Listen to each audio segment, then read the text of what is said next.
Now more than ever, it's important for Americans to take care of their health. When it comes to protecting yourself against the COVID-19 virus, the FDA-approved vaccine might not be the right choice for patients who are allergic to reality. That's why there's ivermectin, the COVID-19 treatment option for real patriots. With ivermectin, you can say nay to the FDA and take matters into your own hooves. Don't take ivermectin if you plan on driving, operating heavy machinery, or if you're wearing your good pants. Side effects of ivermectin can include uncontrollable vomiting and diarrhea, the inability to pronounce Kamala Harris's name, or a sudden urge to speak to the manager. Some patients taking ivermectin have reported hallucinations of lizard people in the halls of Congress. And in rare cases, finding Joe Rogan's podcast helpful and/or informative. Call your doctor if you begin to experience delusions of grandeur about the supremacy of your race, homicidal thoughts or actions toward your elected representative can occur without warning. Join the herd. Talk to your large animal veterinarian about ivermectin today. Or don't. Because you're not a fucking sheep. Yo, what's going on, everybody? Welcome to the Spann Report podcast. I'm your host, Mr. Spann. This is episode number 347 of the report. And that particular ad, that satirical ad, is brought to us by the motherfuckers over there at the Lincoln Project, man.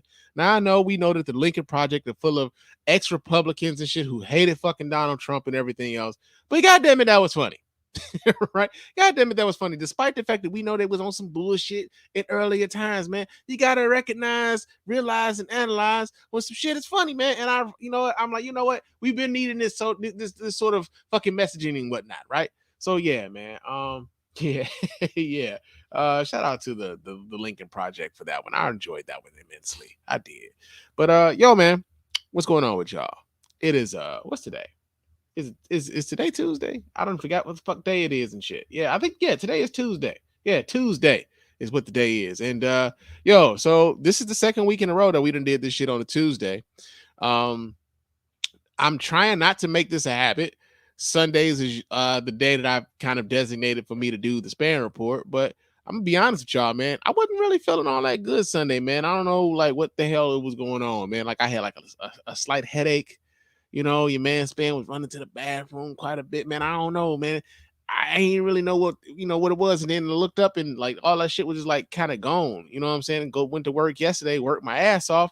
And then today I got off work like relatively on time. This is the first time in a long time your man Spann and got off the job on time. Like I'm used to doing at least 2, 3, maybe 4 hours of overtime every fucking day. So the fact that I was home like relatively early made it possible for us to get this podcast in today. So yo, shout out to the job for letting your man Spann off on, in a relatively decent time. But yo, man, before we get into everything Spann Report related, of course, I really do have to let you guys know all this time I have not been on the screen. Let me pull myself up. Damn it, Spann. What are you doing? What are you doing, man? All right, but yo, so here it is. Before we get into everything, of course, I got to let you guys know how to get in touch with us here at the Spann Report Podcast. Let your voice be heard. Go ahead and hit us up at the hotline at area code 313-288-0485. That's area code 313-288-0485. Leave those voicemail messages, and of course, those messages will get replied to here live on the show, responded to in kind. And if you're watching us here live on YouTube, Twitter, because Periscope apparently is not a thing anymore. So YouTube, Twitter, Facebook, and Twitch. If you're watching the show live, you can chop it up with your man Spann by calling that hotline, area code 313-288-0485. The phone line is open right now, so if you want to chop it up with us, you can chop it up with us here at the show as we do it. But if you don't want to do it to us live, not do it to us, damn it, Spann. If you don't want to chop it up with with us live, you can do it via voicemail, man. You can leave a voicemail, and of course, we'll play those voicemails and respond to those voicemails here on the show. Also, you can email us here, feedback@thespannreport.com. That's feedback@thespannreport.com. Go ahead, leave us those emails, and of course, those emails will get right here and reply to here live on the show as well. Follow me on Twitter and Instagram. My name on both of those platforms is Mr. _Spann. So you can go ahead and follow me there, chop it up with your man Spann throughout the week. Also, leave us a 5-star review on iTunes and or Stitcher Radio. Those 5-star reviews are the ones who get read on the show. We really appreciate everybody who goes about the business of doing that. Doesn't cost you a dime, just a couple minutes of your time to let everybody know why you're rocking with us over here at the Spann Report Podcast Network. Also, hit us up on our website at www.thespannreport.com. You can go there, watch replays of the show. You can vote in the polls when we decide to put those polls up. You can donate to the show as often as you like, as much as you like. And of course, we really do appreciate every dime over here at the Spann Report Podcast Network. And shout out to our Patreon patrons, the ones who put really put down for the show, man. Like, kudos to y'all, man. The Patreon patrons are the ones who allow for us to do this shit here live on the Facebook, on the YouTube, on the Twitters and the Twitches and shit. Y'all are the real MVPs, man. Y'all are the golden circle of the Spann Report Podcast. And we really appreciate everybody who goes to our website, hits take me to the Patreon, and boom, become like that. Y'all start donating on the monthly basis to help us keep this shit going to where we can broadcast this here on like as we do the show, man. This is really dope that we are able to do it this way, and we appreciate those who contribute in that way, man. Y'all are the real MVPs. Shout out to you guys for real. We couldn't do this without you, for real. And also go to our store and buy some merch, man. Get yourself a t-shirt, get yourself a hoodie. It's getting cold outside, man. So the hoodies are like really popping right now. As a matter of fact, I got a random thought when it comes to hoodies and shit. But yo, man, go and patronize us in that way. We really appreciate everybody who goes about the business of doing that as well, man. Real talk. But yo, man, like I said, normally we would be doing this shit here on a Sunday. But like I said, I wasn't really feeling all that great Sunday, man. I just kind of lounged around the house. I mean, not even necessarily lounged around and shit. I mean, I got some shit done. I just didn't feel good doing it, man. So, it just kind of is what it is. But yo, man, I got some before we get into like the rest of the show and shit. Hold up. Somebody come on, man. I don't know who Stargate is, man. Stargate, let yourself be known, man. Who is this? I don't know who this is because you're talking to me like you familiar. You know what I'm saying? Stargate in the chat room talking some greasy shit. I don't know who you is, man. Talk to me like you know who I am. You talking about some player. It was them lions making you okay. It was them lions making you sick. Listen here, man. You ain't. First of all, you're right. Okay, you're motherfucking right. The lions are making me motherfucking sick. But this is part of the reason why. This is part of the reason why you man Spann for the better part of the last damn near 30 years now has had two favorite teams. Got the Detroit Lions since 1991. I'm sorry. Yeah, about 1991 is when I became a Lions fan. I might like 11 years old or something. That's when I was really paying attention to football and shit. And the Carolina Panthers, whose colors I am wearing quite nicely, I might add tonight. You know what I'm saying?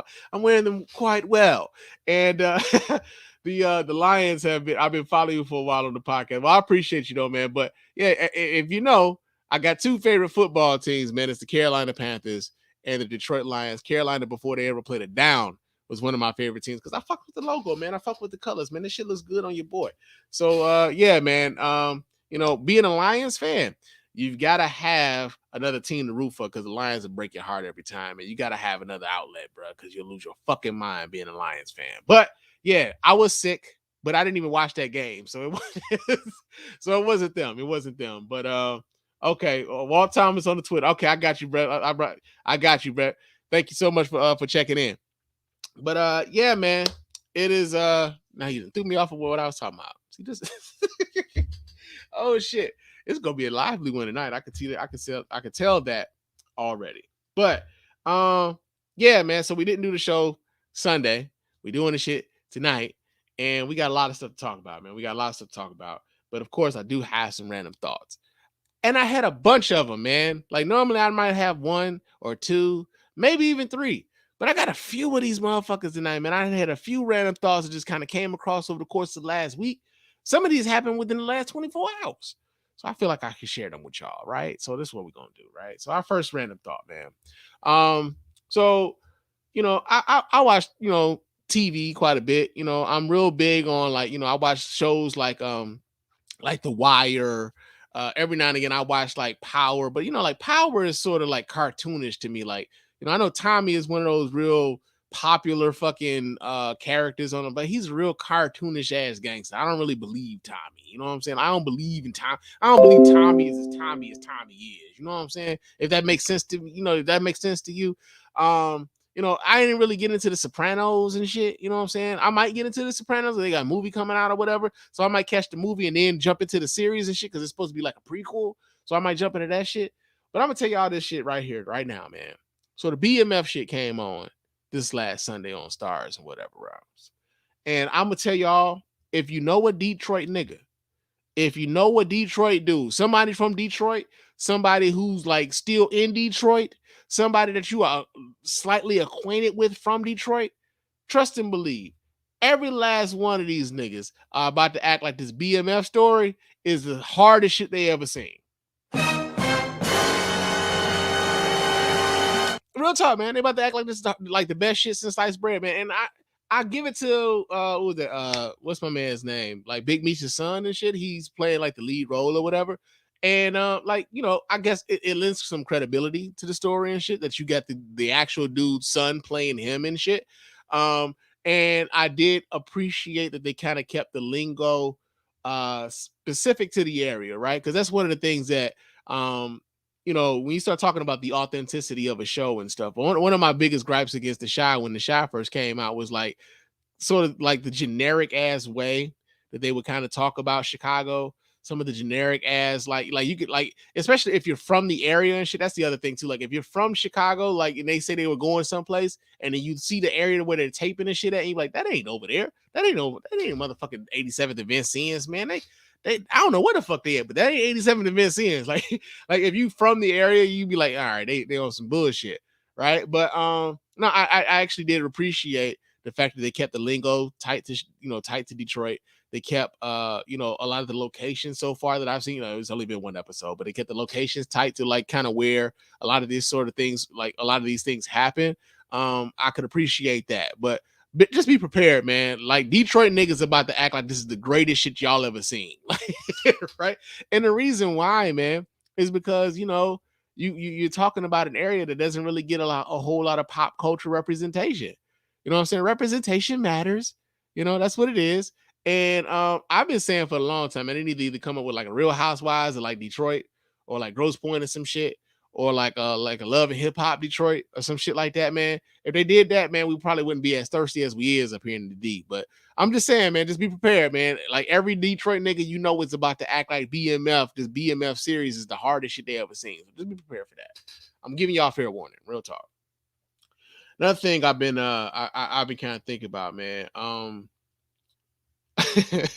So like a lot of folks are like they get engaged and stuff, and it's beautiful, man. Black love is beautiful or whatnot, man. Like you see people like you know wanting to build lives with one another. You know, they want to get married, they want to like have kids, they want to like build a life with one another and everything, and that's great, that's beautiful, right?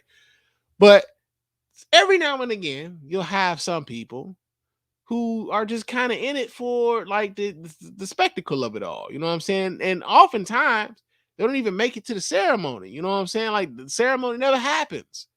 And it led to this question that I just kind of had, like, well, like, because is there a thing, right? Is this a thing? Is there a thing about being a professional fiance? Right? Could that be a thing? Is a professional fiance a real thing? And if it's a thing, what makes you a professional fiance? Is it, you know, you being engaged like a few times? You know what I'm saying? Like, you know, you've been engaged not twice. Like, you know, you didn't like say for instance you a dude, you didn't fell in love with every chick you ever been with, and like every last one of them you didn't ask them like for their hand in marriage, and like some kind of way it just didn't happen for you. Or like, you know, you a woman, you know what I'm saying? Like, you know, you got these niggas rap. So like every nigga you been with been asking you like, yo, baby, can you marry me? Will you marry me? I want to lock it down. Right? You got that shit going on. Or could it be like you just being a fiance like for some years and shit?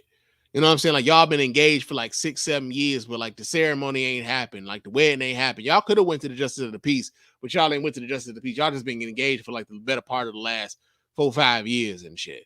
Like, does that make you a professional because you've been doing it for a long time, or does it make you professional because you done did it a few times? You know what I'm saying? This is one of the things I just kind of think about, man. It's on my mind, you know. I don't know why, and shit just kind of popped in my head, you know. Another thing I was kind of thinking about, man. You know, we talk about COVID quite a bit on here, you know, here on the show, and we talk about the vaccines and shit. Y'all know where your man you know, stands where it comes to the vaccines and shit. And I think it's, you know, the messaging is quite clear if you're listening to me and shit, right? But one of the things that I've always just like, it's been in the back of my mind, and like one of the things I just like, oh man, look, how did this become a thing? Like, how do we go from from point A to point B and shit?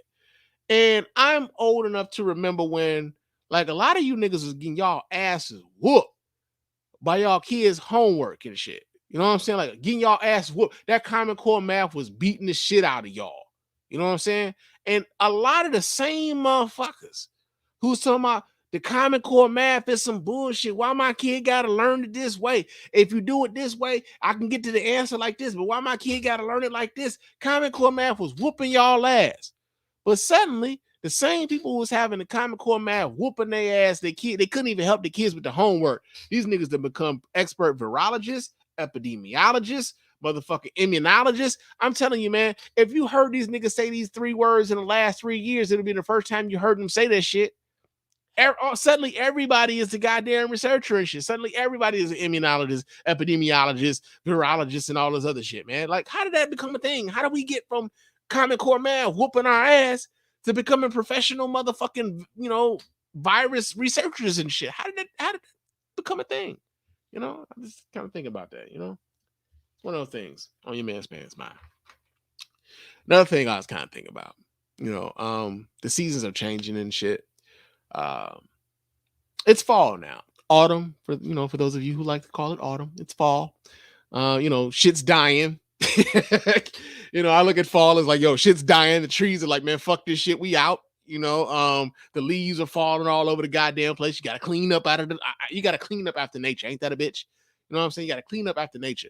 But I look at fall and I think of like, yo, man, like it's about to start getting dark at like 5, 6 o'clock and shit, Gotta start going to bed like 8, 9 o'clock. It's been dark for 3 fucking hours already and whatnot. And the weather's starting to get cold. Weather's starting to get wet. Whether it's from rain or whether it's from snow, it's about to just get wet. And one of the things I kind of love about black people though, and I saw this last week, a lot of black folks brought themselves to social media. And they brought themselves to social media because they needed permission. And the reason why they needed permission and the reason why they came to social media is because they wanted to know if it was okay for them to turn their goddamn heat on.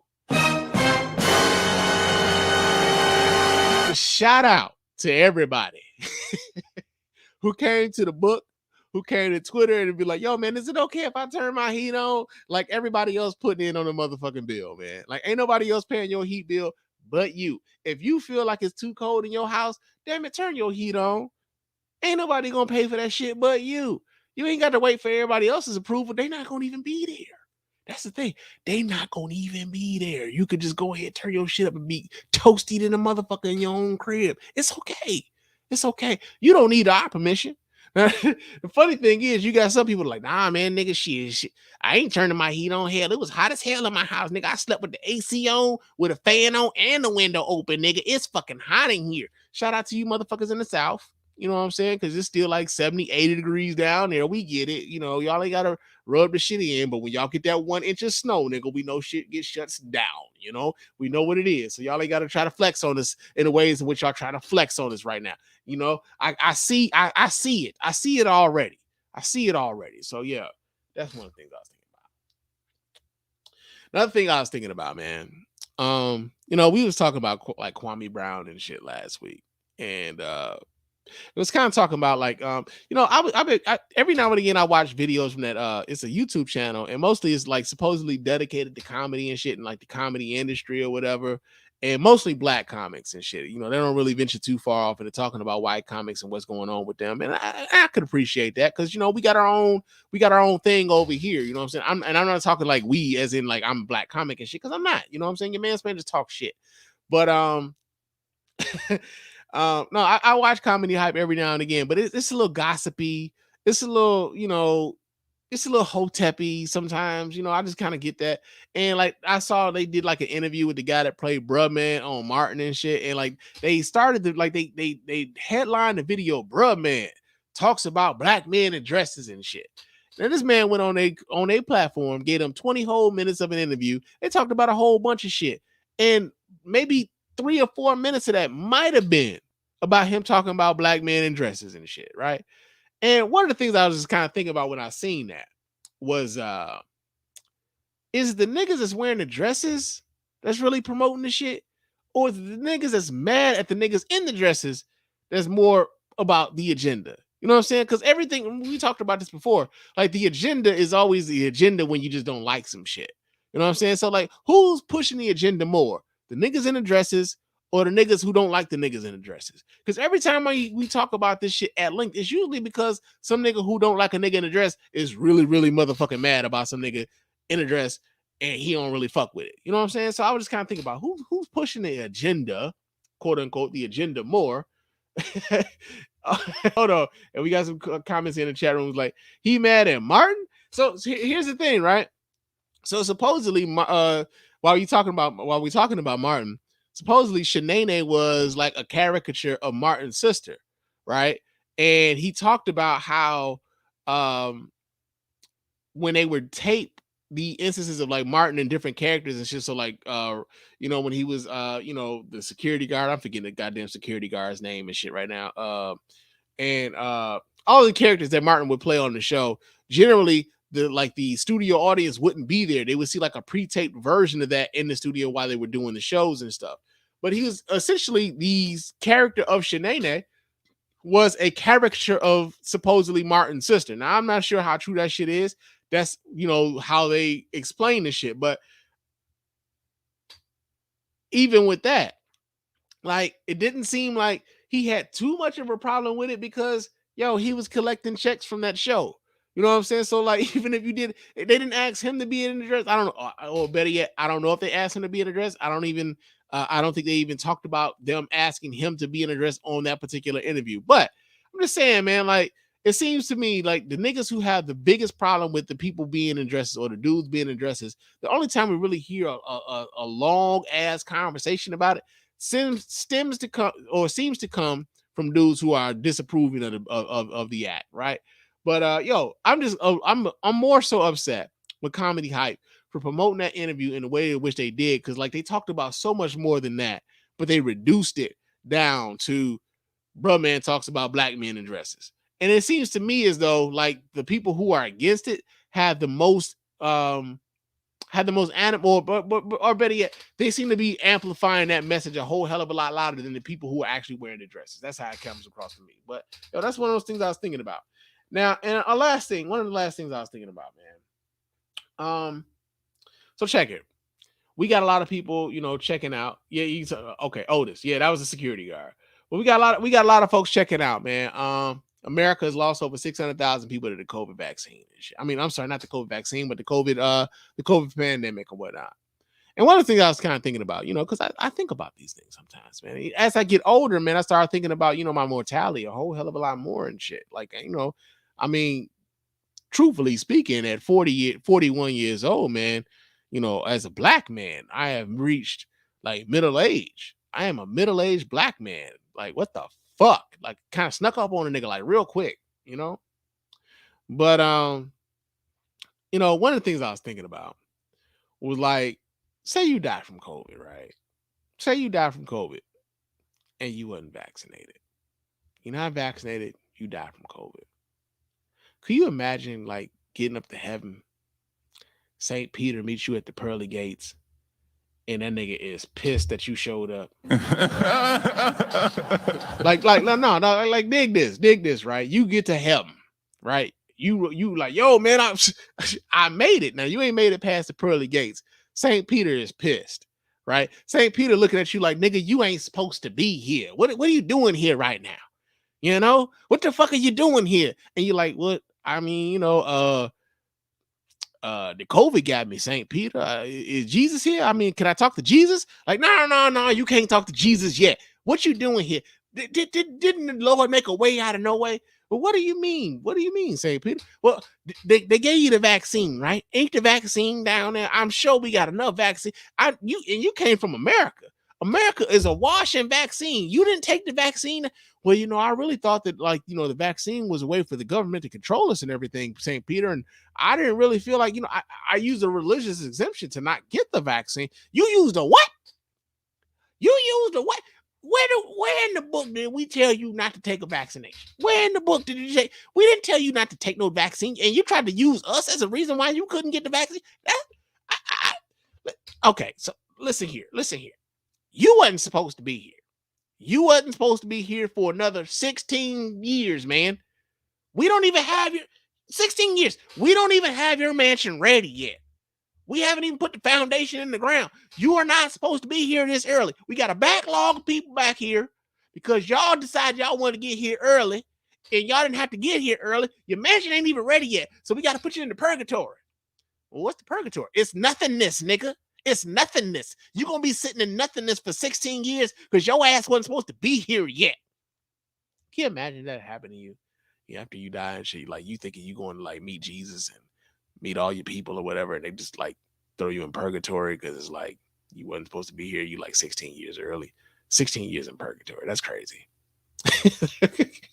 And I don't know why I was thinking about that, but I was. I don't know why, man, but I was. But yo, those have been my random thoughts. It's time for us to get to the news, man. Oh, man.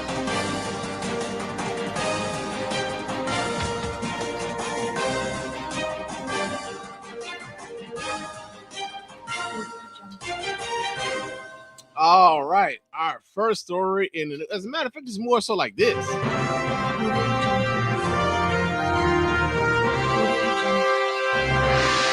This shit is breaking news because just yesterday, I believe it was, they done took your boy R. Kelly, and they didn't say, you know what, your ass is guilty.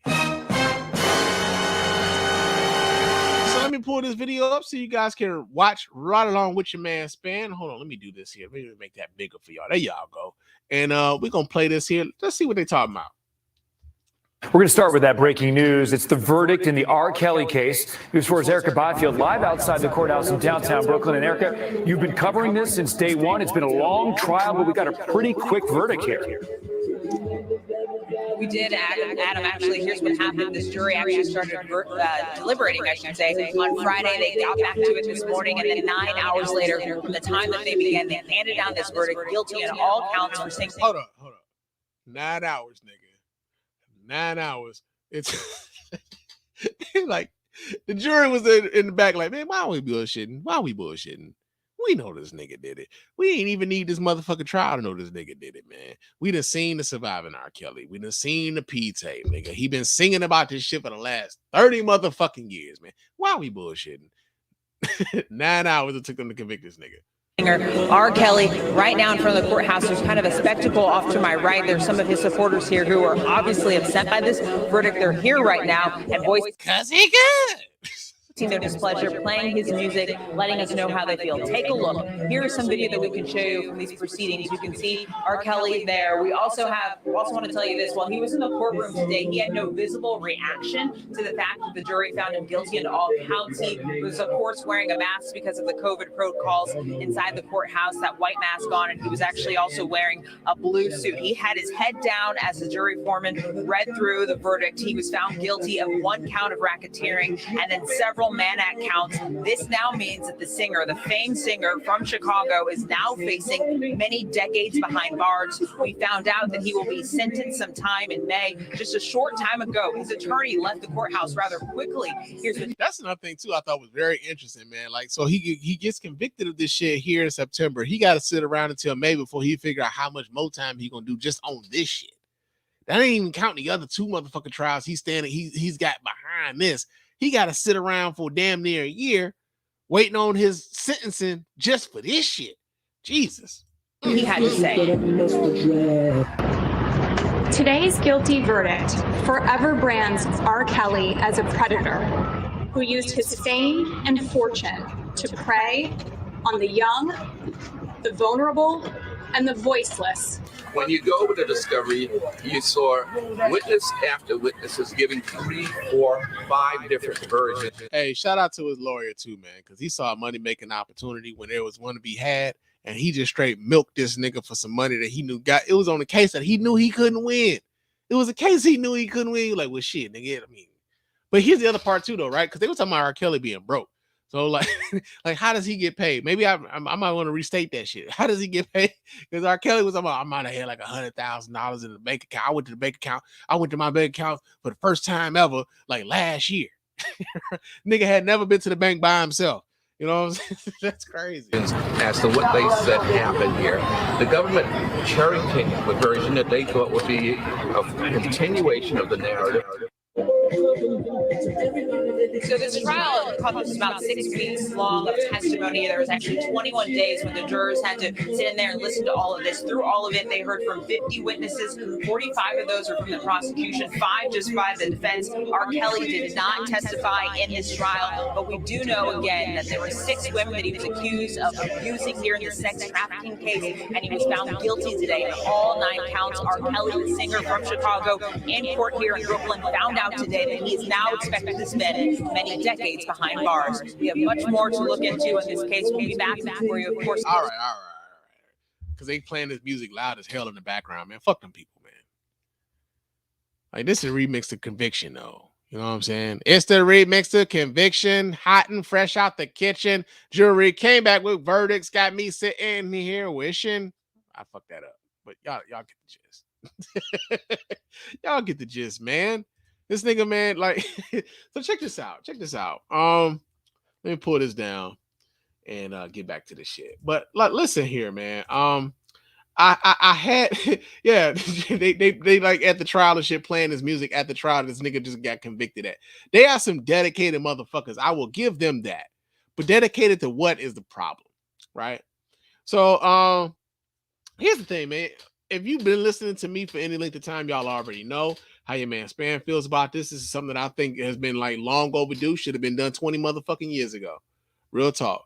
Should have been 20 years ago. So I'm not even all that much excited about this dude being locked up because, like, oh, for one, he's been locked up for the last year and a half or so.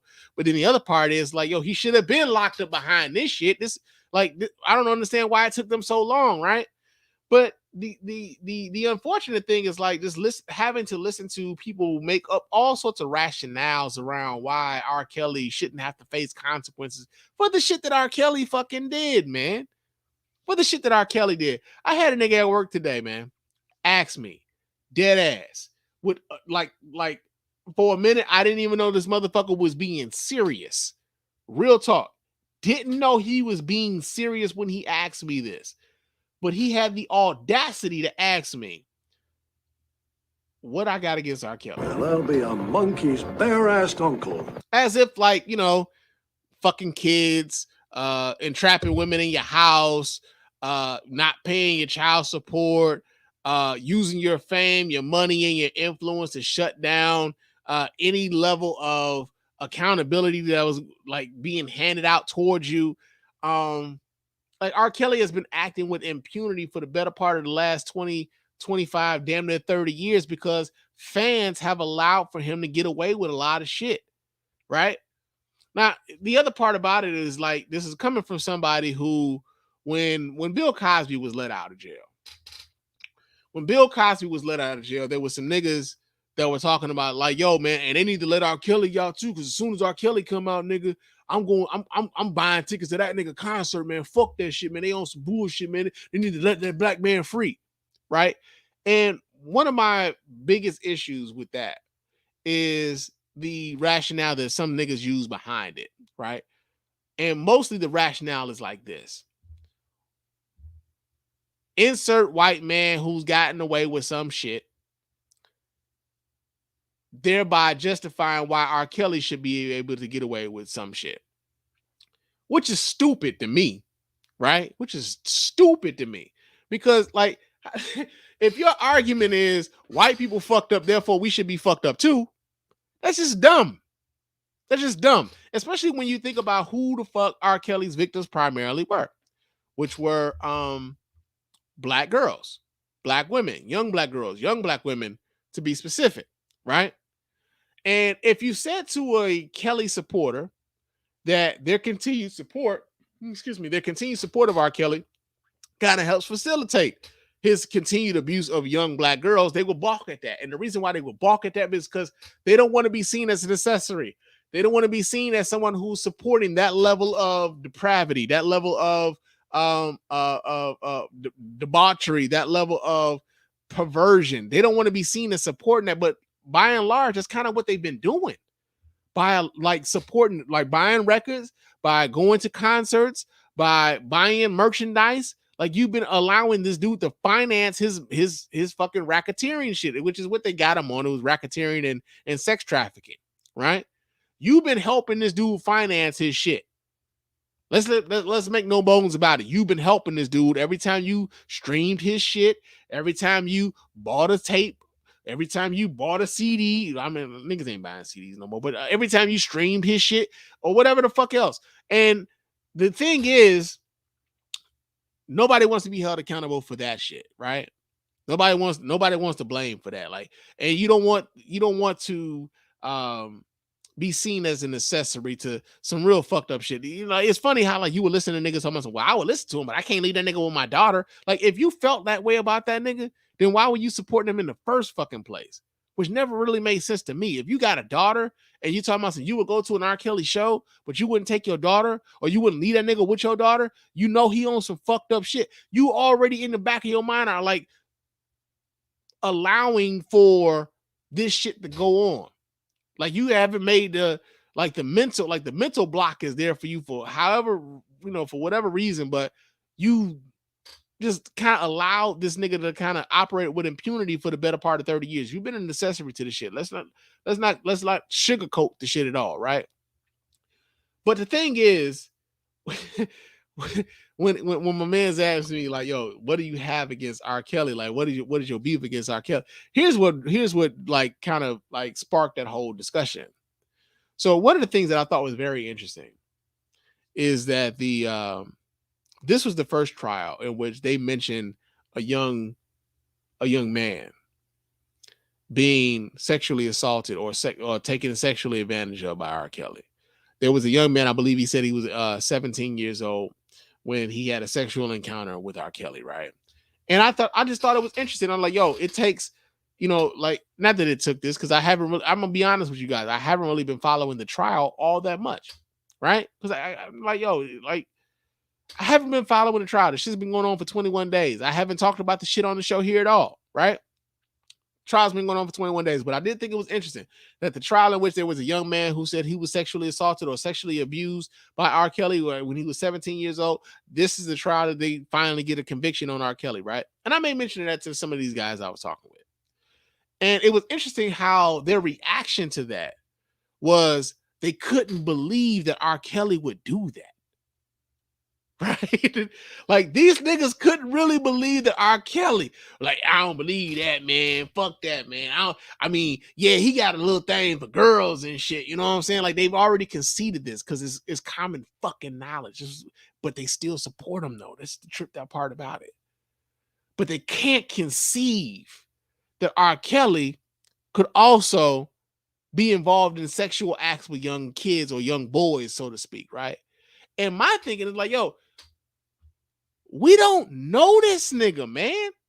None of us know this dude. Like, I don't get how you can somehow like make sense in your head that like, okay, yeah, he got problems with it. Like he like young girls, but you know, young boys, that's a bit too far. Exactly my fucking point. Because if young boys is too far, this is the point. When, say for instance, like what's my man's name? Sandusky at Penn State.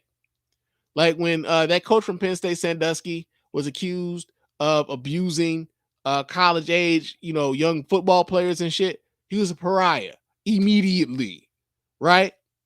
When there's a trial going on, or not even so much a trial, but like there's a reckoning happening at the University of Michigan from a team doctor who supposedly or allegedly sexually abused football players for the better part of fucking 40 years. He's dead now, so they can't try the dude.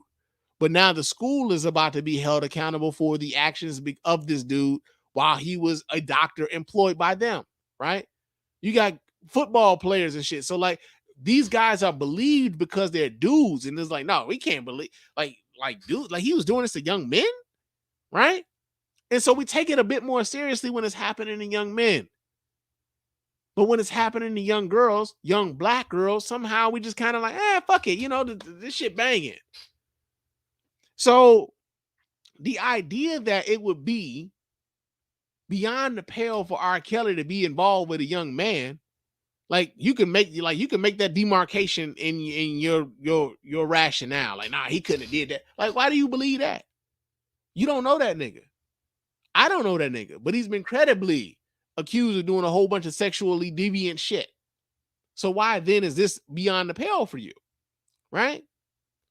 And that's what sparked the whole, what do you have against R. Kelly comment that was made to me today. It's like, nigga, are you fucking like, nigga, what? Like, are you seriously asking me this shit? Despite everything that you already know about R. Kelly, and you supposedly would still buy those concert tickets, despite the fact that you know all this shit about R. Kelly, when it came out that he might have been fucking with a young dude, suddenly you can't believe that. Here's why I find it believable.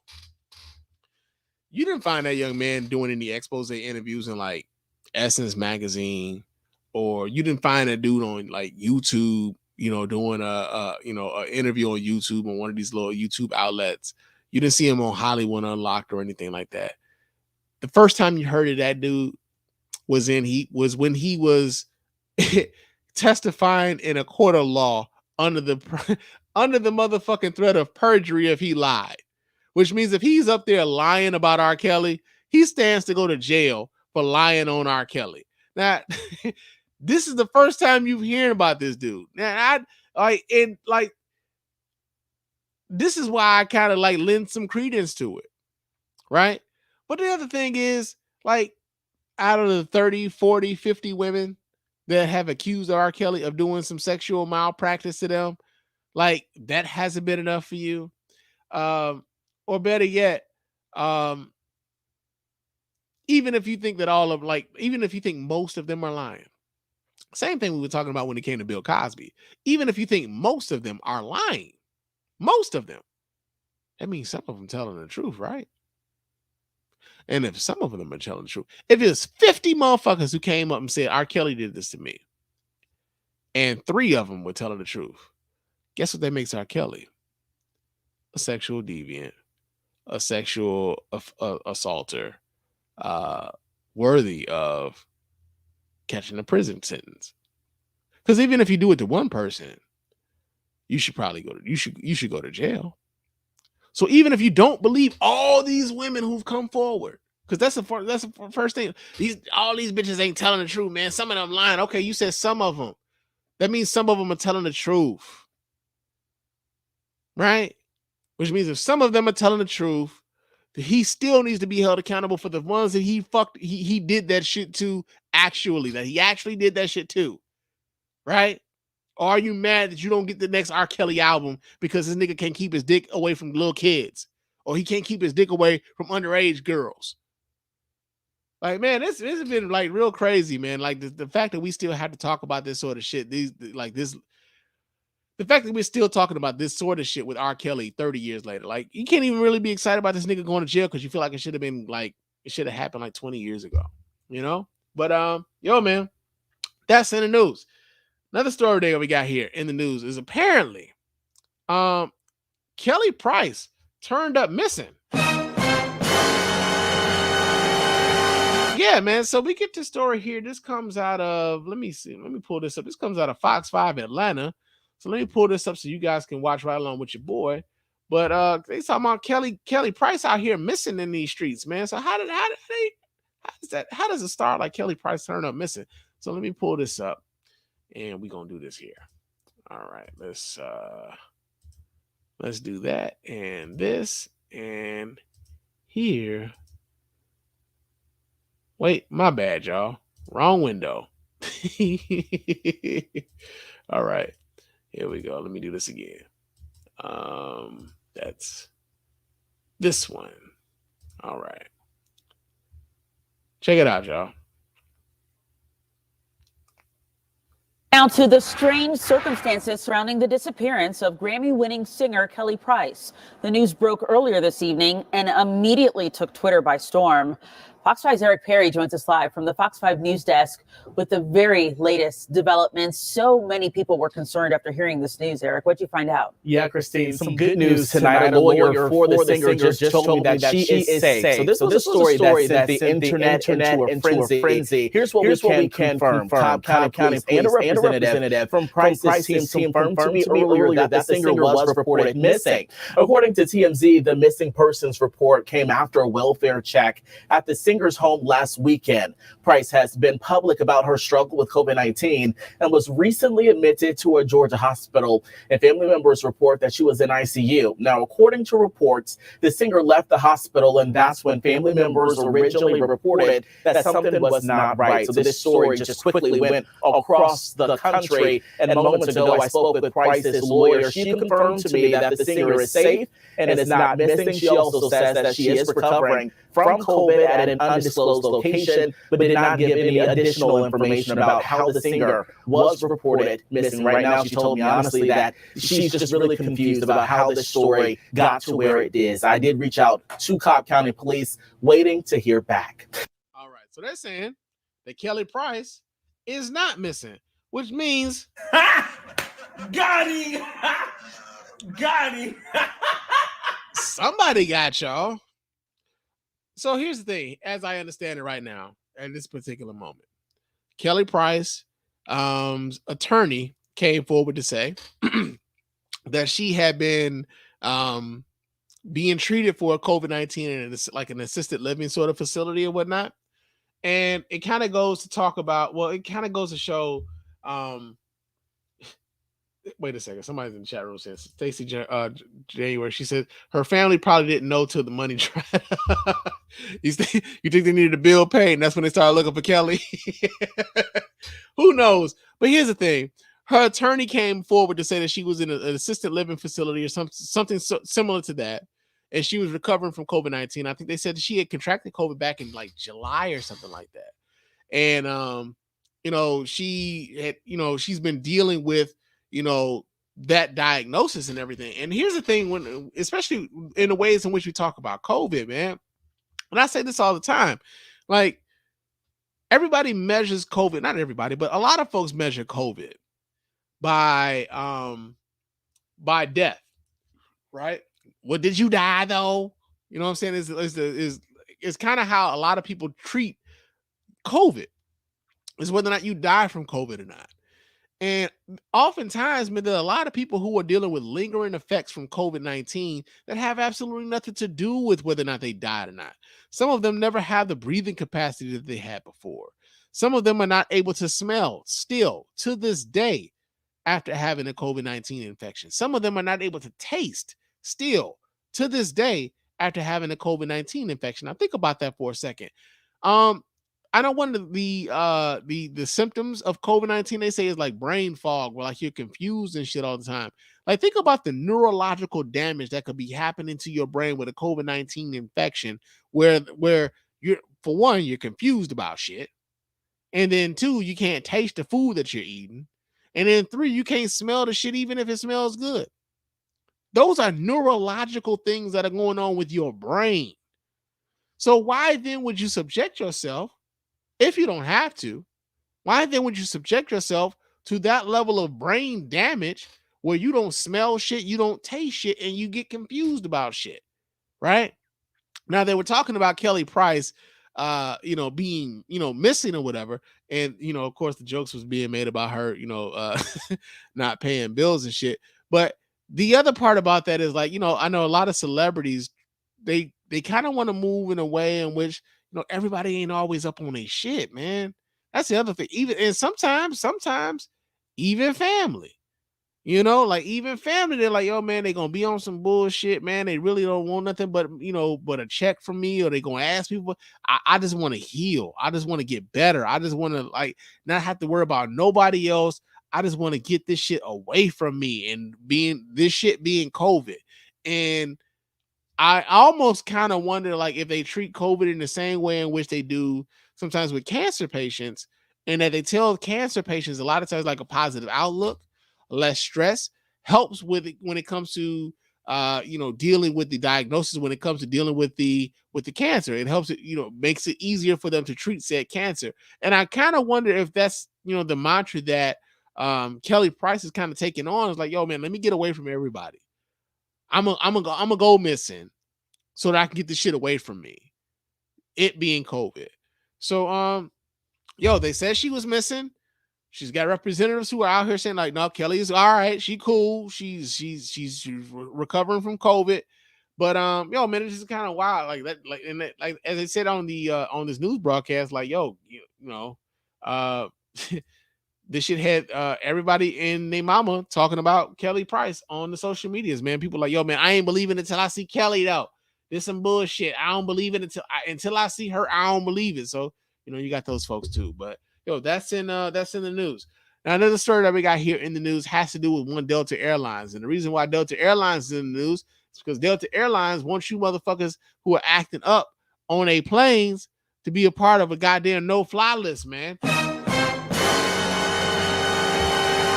Delta Airlines is sick of the shit. They is, man. And so what's happening is this. Delta Airlines calls for carriers to share the names of unruly passengers. Okay. So we get a story here. This comes out of the Washington Post. It says that Delta Airlines is calling for an industry-wide effort to keep passengers from boarding flights. I'm sorry. I don't want to do that. Get the fuck out of the way. So, to keep passengers from boarding competitors' flights after being banned for disruptive behavior. So far this year, Delta says it has submitted the names of more than 600 banned passengers to the Federal Aviation Administration, which has sought to enforce rules against interfering with flight crews. The industry has seen a surge in poor behavior and banned passengers in recent months, with the bulk of incidents related to face mask requirements. We've also asked other airlines to share their no-fly list to further protect airline employees across the industry. Delta said in a memo this week, a list of banned customers doesn't work if that customer can fly with another airline. The company did not say whether sharing a passenger list should be through the federal government or among companies themselves and declined to elaborate. Delta said that it has more than 1,600 people on its internal no-fly list and did not clarify why it submitted fewer than that to the FAA. So here's the thing, man. I'm a part of a few like travel groups and shit on Facebook and stuff. And this particular policy has been kind of bandied about in some of these groups and stuff, right? But I am of the okay, so I'm sorry, before we get back into this, Jack says she had a TV interview. So Kelly Price is good, y'all. Kelly Price is safe.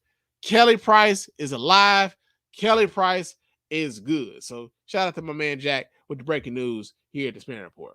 But but getting back to the airline bans and shit. It was weird, like kind of listening to folks talk about, man, I don't know how I feel about that shit, man. Because all it takes is a flight attendant, feeling a little drunk off of power, and they could just like put you on that list, man. Now suddenly you can't fly on nobody's list. You can't fly on Spirit. You can't fly on Frontier. You can't fly on Southwest. You can't fly on American. And I don't think that's right. And I'm thinking to myself, man, like, y'all niggas act like the motherfuckers who get put on this list are being put on this list for some minor fucking offenses, bruh. Y'all have seen it, like we've seen over and over again over the course of these last damn near over the last 2 years, the behavior that some of these motherfuckers are exhibiting on these flights.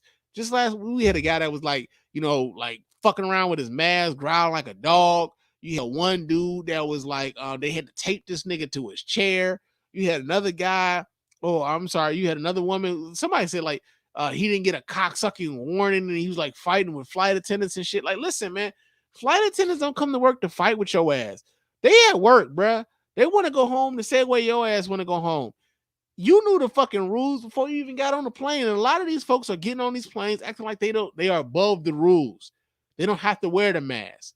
They don't have to adhere to the guidelines of said airline. Like everybody acting like their personal freedoms are sacrosanct. That is above everybody else's freedom to move about freely and not have to worry about your punk ass. Like the fact that if you show up on the list, right? If you show up on a list, if an airline says, you know what, man, we don't want this nigga on none of our flights no more, like for good. Like if you reach an airline saying they don't want you on nothing else no more, I'm sure that there's a whole bunch of other airlines who would love to be privy to that information because they don't want that bullshit on their flights either. And as a passenger, I don't want your shit on a flight because it'd be just my luck, man. It'd be just my luck. These niggas sit me next to like a Trump supporter or some shit, and it ain't gonna be pretty, bruh. And I ain't man Spann on a no-fly list because I had to punch a motherfucking Trump supporter in the goddamn mouth for saying something stupid to me. You know? So, yeah, man. That's in the news. Hey, Delta, I'm with y'all. Man. Ban these motherfuckers. Sit their asses down. Make them drive every motherfucker way they go. But, yo, that's been the news, y'all.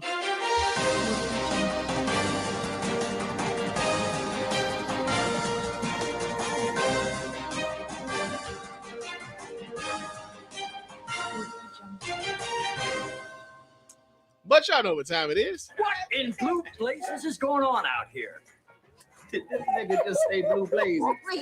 All right, our first story here in Blue Blazes has to deal. Oh shit, I closed my shit up. What the fuck, Spann? Let me pull this back. Damn it, I'm doing too much over here. Shout out to the Crown Peach to get your man Spann all flustered. Let me do it. There we go. All right. And I'm back on point. No, but our first story here in Blue Blazes has to do with one Will Smith. And the reason why Will Smith is in the Blue Blazes is because he went on GQ, man, and he pretty much aired his whole shit out, man. As a matter of fact, Will Smith has went on GQ and he told the world, man, and him and Jada Pinkett Smith do not have a monogamous marriage. Who gives a fuck what Ja Rule thinks at a time like this? Nigga, this is ridiculous. That's not what I wanted. That's what I wanted. Well, we're gonna read the story here. This comes out of EssenceMagazine.com. It says that with a memoir on the way and having recently entered what he lovingly referred to as his fuck it 50s, Will Smith is no longer interested in painting himself as a picture-perfect Hollywood leading man with the ideal marriage and family life. In a new feature with GQ, the actor discusses his desire to drop the curated act he's cultivated over the years. He even takes a page off of his wife, Jada Pinkett Smith's Red Table, and gets surprisingly candid about their untraditional marriage and some of the major bumps in their relationship. And while Jada has caught most of the heat from the public after revealing her extramarital entanglement with August Alsina on Red Table Talk in early July 2020, Smith wants to set the record straight. She isn't the only one to have had a physical relationship outside of their marriage. Got him! Got him! So while all you niggas is like, you know, sharing that meme with this nigga looking sad and shit at the fucking Red Table Talk, apparently Will Smith been out here getting it in, bro. And it ain't, think about this for a second, man. Will Smith ain't like the dude's he's a bad looking dude. It's a wealthy, good looking guy, man. You think Will Smith is having a shortage of somebody throwing it at him? Nah, man, that ain't the case. So if you think Jada Pinkett Smith is out here getting busy in this non-monogamous relationship, y'all thought Will was out here with a dry dick? No, man, they been getting, you know, they all out here willy-nilly and shit. So let me finish reading. No, it says for the large part of our relationship, monogamy is what we chose, not thinking of monogamy as the only relational perfection. Smith said of their unconventional commitment, we've given each other trust and freedom with the belief that everybody has to find their own way, and marriage for us can't be a prison. I don't suggest this role for anybody, he said, but the experiences, that the freedoms that we've given one another and the unconditional support, to me, is the highest definition of love. Now, recently, Jada Pinkett Smith went on like the Red Table Talk and said she just like kind of want to learn how to love and shit because she don't really know how to love and she really wants to learn how to love. So it seems like they got like kind of conflicting messages here, but I'm gonna just say this, man. This is a prime example. Somebody said leave the crown apple alone. No, I don't have a crown apple, man. This is crown peach in this glass, man. It's the crown peach in this glass. I got the apple downstairs, but it's crown peach in the glass. But no, when we talk about Jada Pinkett and Will Smith, damn, man, you just threw me off. No. So we were talking about like how people kind of perceive like relationships and stuff. So I know like a lot of folks look at like Jada Pinkett and Will Smith as though like they were like relationship goals and stuff, right? And they kind of cultivated and curated an image that kind of gave people that impression that they were relationship goals and stuff. One of the things I always kind of find interesting is that, like, people have like relationship discussions and stuff on social media and everything, and a lot of times it kind of like delves into like mundane shit, like who pays for what and shit, if a nigga don't pay all the bills somehow, he ain't that ain't the man you want, sis. Or like, yo man, if she ain't sucking it fucking 5 days out of the week, that ain't the one you want, king. That sort of shit, right? But real talk, this is a prime example of doing what works for you, right? Doing what works in your relationship. What works for Jada Pinkett Smith and Will Smith may not work for your ass. So if they like, hey, I'm about to go fuck with Halle Berry over here real quick. I'll be back tomorrow. You know what I'm saying? If they cool with that, if that works for them, kudos to them. Like, I can tell y'all right now, my wife ain't going for no shit like that, and I ain't going for no shit like that. So we don't engage in that sort of shenanigans, right? Same thing with the whole bill pay shit. Like, people talking about like, yo, if y'all going half on the bills, y'all roommates, or y'all married and y'all got a partnership and y'all just taking care of each other, right?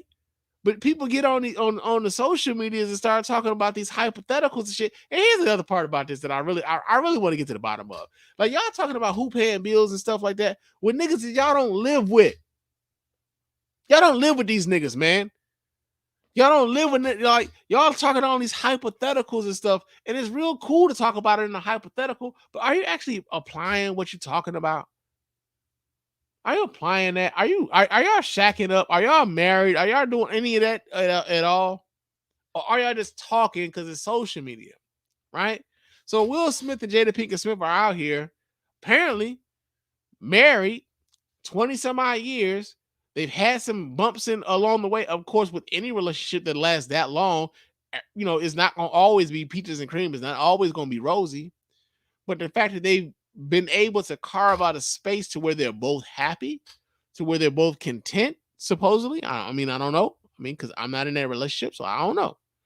But from the looks of it, from the ways in which they talk about it, they seem to be pretty okay with what the arrangement that they have with one another.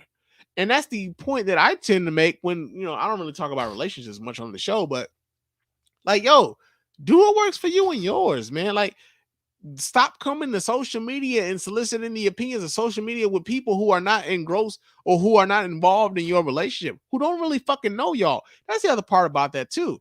Y'all will go to social media and start litigating y'all relationship to people who don't know y'all, and oftentimes don't really give a fuck about y'all. In much the same way that, like, when y'all start talking about disciplining y'all kids, they don't give a fuck about y'all, and honestly, they're just being nosy, right? So you provide entertainment for these people while you're talking about your relationship and what this motherfucker may or may not be doing for you. Like, if I had a problem with my wife, you niggas would never fucking know about it. Bottom line, y'all would never know about it because it ain't y'all business, right? And I can applaud them, like, just saying, listen, this is what works for us. We wouldn't necessarily advise this for everybody else, but this is how we get down, and it keeps us in a real good space. And so I can appreciate that. And that's why Will Smith is in Blue Blazers tonight, man. Real talk. Now, another story that we got here in Blue Blazers has to do with the NBA. And the reason why we're talking about the NBA here in Blue Blazers, let me just go to the story, man. Let me stop sharing that. Okay. And let me find this here. So the NBA is dealing with let me start off by saying this. 90%, over 90% of the NBA players are vaccinated against COVID-19. Unfortunately, high-profile names have been associated with the anti-COVID, anti-vaccine, anti-mask movement. And one of those names in particular has It just so happens to be Kyrie Irving of the Brooklyn Nets. And that'll be a monkey's bare-assed uncle. Yeah, so we get the story here. This comes out of yahoosports.com. It says the NBA has said that about 90% of its players are fully vaccinated against COVID-19 headed into the 2021-2022 season. That's an impressive figure. And in order to get the entire NBA vaccinated and close to that last 10%, however, it sounds like the league is going to have a tough time. And an in-depth feature from Matt Sullivan in Rolling Stone on Saturday detailed the issues the NBA is facing on their front, including conspiracy theories, stars who don't want to take the shot, and other outspoken players digging in their heels. That, at least in the eyes of Hall of Famer Kareem Abdul-Jabbar, can't stand. First things first, there aren't any microchips in the COVID-19 vaccines. Anybody with common sense should know this, but apparently there's some NBA niggas who really believe this shit. It says this absurd theory has been debunked countless times already, and it just doesn't make sense. This, however, hasn't stopped that theory from spreading throughout NBA locker rooms. According to the Rolling Stone, Brooklyn Nets star Kyrie Irving, who has a past filled with conspiracy theories, one of which being that the earth is flat. But okay. Has reportedly been liking social media posts regarding secret societies that are implanting vaccines in a plot to connect Black people to a master computer for a plan of Satan. What? This nigga said that the vaccines are connecting Black people to a plan for Satan. What? Nigga, you heard what the fuck I said. He really thought he believes that shit. Says this false theory has spread to several different locker rooms and group chats, more than a dozen current players, executives, and others said. While ridiculous, it's easy to see how such a theory coming from Irving, who serves as the vice president of the executive committee of the NBA Players Association, could hinder the league's goals of vaccinating all of its players. Now think about this for a second, man. We all got a Hotep cousin, a Hotep associate, a Hotep friend. You know, we kind of entertain these niggas until they start talking that shit, and then we just kind of shut that shit down. Some of y'all entertain it all the way through, right? But really, nigga, I'm sorry. But really, nigga, like the vaccine, like it's a vaccine that is causing Black people to be a part of the plan for Satan. Think about this for a second, man. Because I saw a video with Eddie Griffin's Hotep, comedic ass. I saw a video with him, and he was talking about how I'm waiting for the congressmen and the senators to take the vaccine, as if there weren't congressmen and senators jumping a motherfucking line to get the vaccine before a lot of eligible senior citizens were able to get the vaccine, right? But the other part about it is like this, just weird, man. Is like these conspiracy, at this point, there have been billions with a B, billions of vaccine doses administered at this point. If these vaccines were as fucked up as y'all believe them to be, don't you think they would have stopped by now?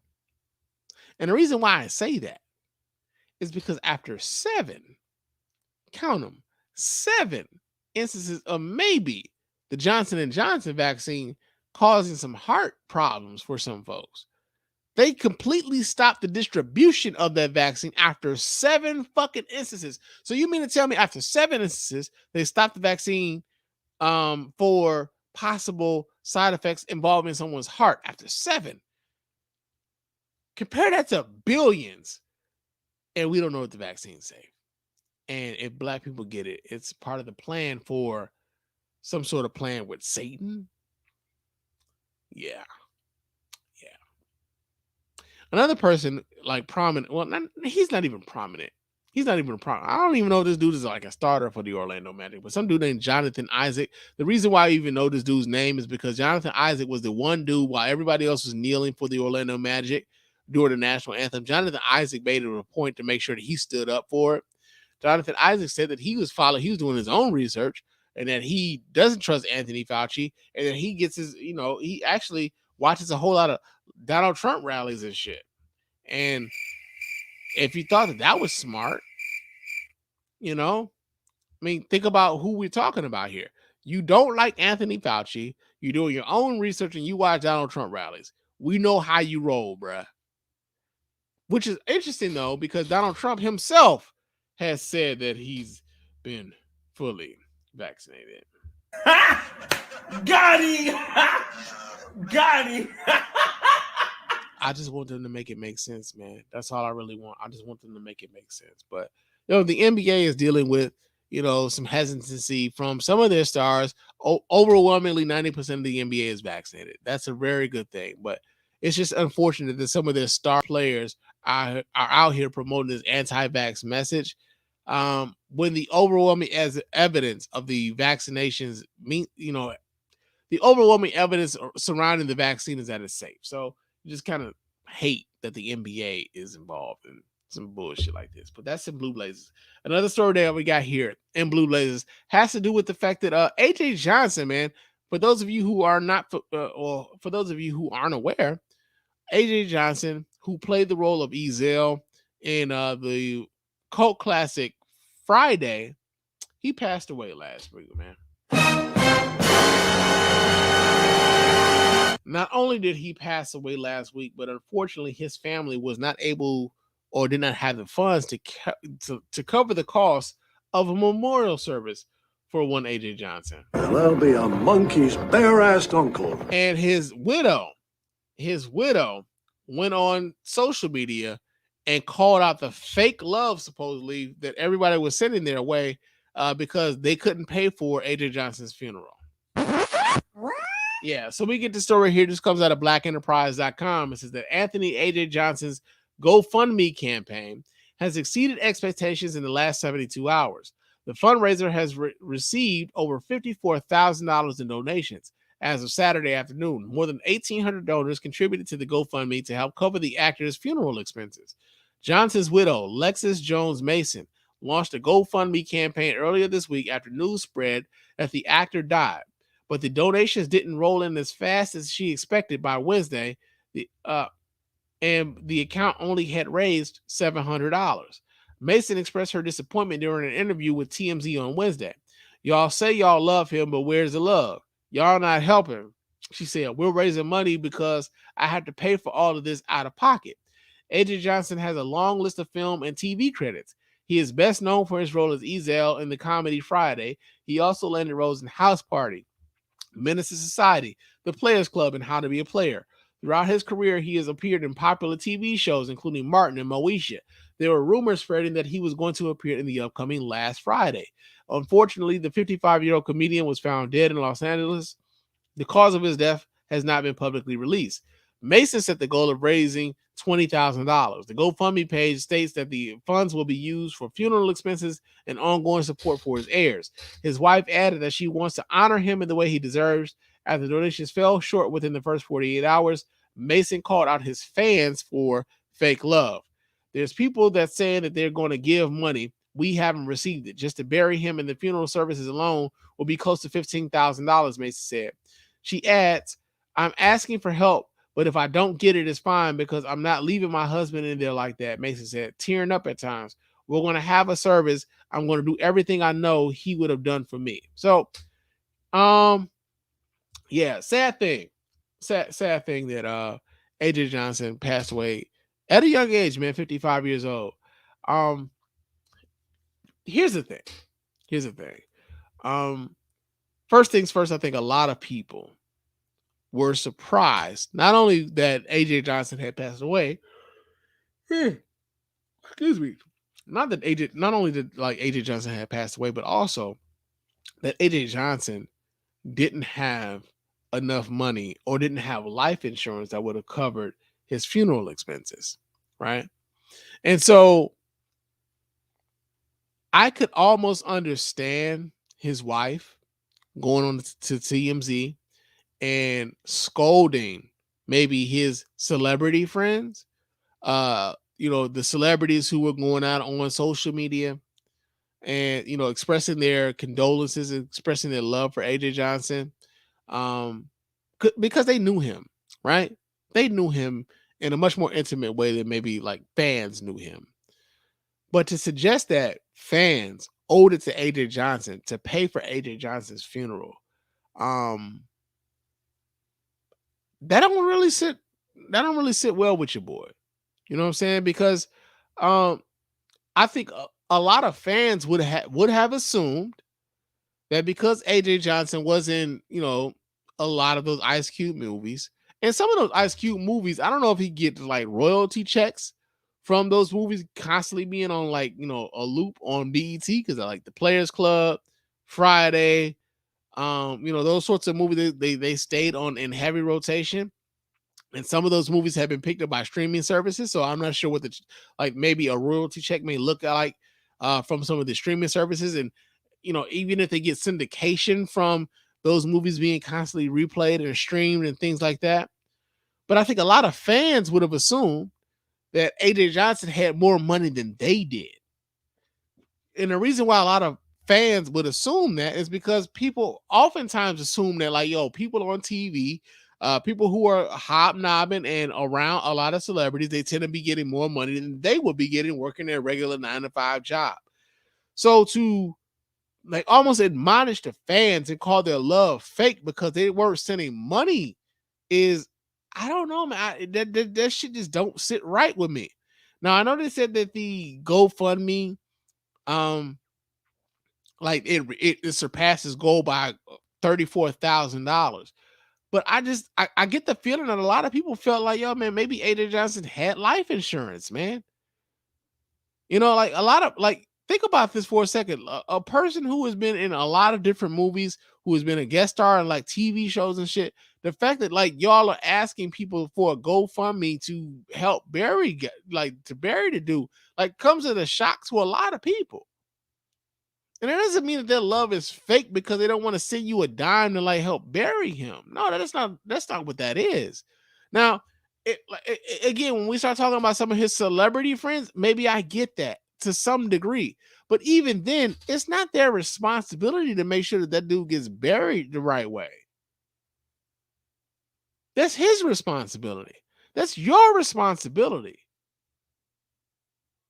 And I don't want to get caught up into the whole classism and respectability politics of the shit. It's like, I just thought that was like kind of odd. Like you coming at people with smoke, like they just supposed to do this. Like they just supposed to come out like, y'all act like y'all love him to help bury him. Like, that's what health insurance is for. That's what life insurance is for. Why didn't he have that?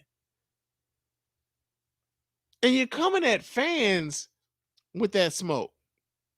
And the fans don't deserve that, because the fans have been supporting in any movie he's been in, any comedy show that they bought a ticket to. That is their obligation right there as a fan, to buy a movie ticket that he's in, a movie that he's in, or to buy or to watch a television show that he may be in, or to buy a ticket to a show that he may be featured on. If they go to a comedy show or something like that, they are not obligated to help you pay to bury that dude. And just something about, like, I get that there's a lot of folks, man, like, everybody doesn't have access to the like life insurance and shit. Like, I get that. This ain't that though. For a lot of folks, because you feel like he's in proximity to all these people with money, and he's in proximity. He's made this career where you seeing this guy on TV, you seeing this guy in movies, and you think he should have it. So to come at his fans like that, like, I something about that just did not fucking sit right with your boy, man. But man, that's in Blue Blazers, man. I just hate to see that sort of shit. I just hate to see that. I hate to see this as much as I hate to see niggas who, like, for the better part of like social media, has been like taking pictures of shit with wads of cash and shit.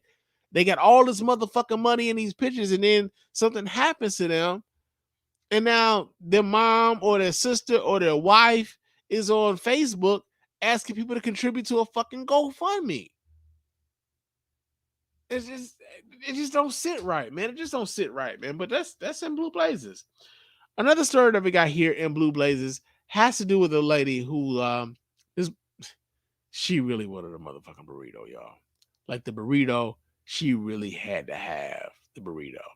And so let me pull this up. So As a matter of fact, she took her ass to Chipotle, and Chipotle decided they were gonna close early that night.